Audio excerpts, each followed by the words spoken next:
Ideally, what I'm looking for is for my partner's arm to be kind of up willy-nilly like this. Now, what most people are going to do is they're going to start to make some kind of frame in this position here. Sometimes they'll reach around and try to hug. Okay, so what I'm looking for is this position right here. Now, if I find my partner's arm over me like this, it kind of makes it harder for me to be able to move, right? If they're super strong, it'll be hard for me to isolate this arm. So it's not exactly a gimme when it comes to being able to attack. So for whatever reason, they got their arm up here. What I'm going to do here is look. I'm going to move my hand right underneath right towards the ribs. And hand's going to go underneath the shoulder. Now, once I feel this, I'm going to pay attention to two things: where this elbow is next to my hip, and where my arm is here. So I'm going to bring my elbow on the ground here, and I'm going to try to put his ear towards his ear here as I make a stronger position here. So from here, look, even if he's hugging tight, I'll bring my hand closer to his head, and I'm going to start to push. As I start to push, he's going to let go. One of a couple things is going to happen. One, I'll be able to flatten out here, sprawl all of my weight on top of him, and then I can find the blade of my forearm here and drive down to finish a little arm bar. He's not tapping there, and come up here.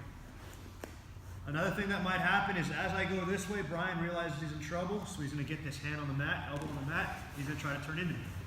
If I don't do nothing here, it's going to be easier for him to escape. So when I feel like he's going to start trying to turn into me, look, I'm going to let him come up just a little bit, and I'm going to bring this elbow down into his ribs. So once I have that, look, elbow goes in his ribs, I'm going to start to put some pressure. Important thing here is I want to keep his shoulder pinned towards my shoulder here. I'm going to get my leg over, turn, make a grip for his knees, and then pull back. Once I have this, look, all I'm going to do is grab my collar, and I'm going to lean back, lean back, lean back, and finish the tap. So, we're here, he's grabbing on tight, arm goes up here. I'm going to bring this down and start to slide his ear towards his shoulder as I make a step this way. If he's not getting on his side, look, I can always use my elbow to put it down on his hip.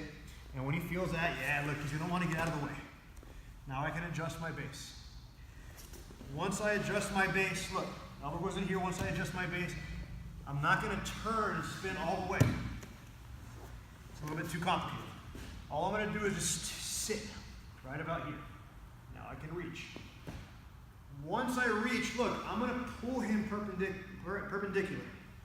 When he turns perpendicular, now I have the angle for my arm bar. He's not going to be able to turn and roll. To finish, I keep this tight. I grab my collar if I want, slide it down to the wrist, and that's where I finish. So one last time. My partner's going to be hugging here, okay? So I'm going to lean forward, put my elbow on the ground here, and now I'm going to slide my hand all the way towards the back of his head. This hand here is going to come up towards the tricep, and I can put the elbow right in that hip. Once I get that there, look, I'm going to adjust my base, and I turn. If you like the Kimura, look, you got a nice Kimura right here. Otherwise, finish, grab, and pull him perpendicular. Once you've got this, you lean back, finish the arm bar.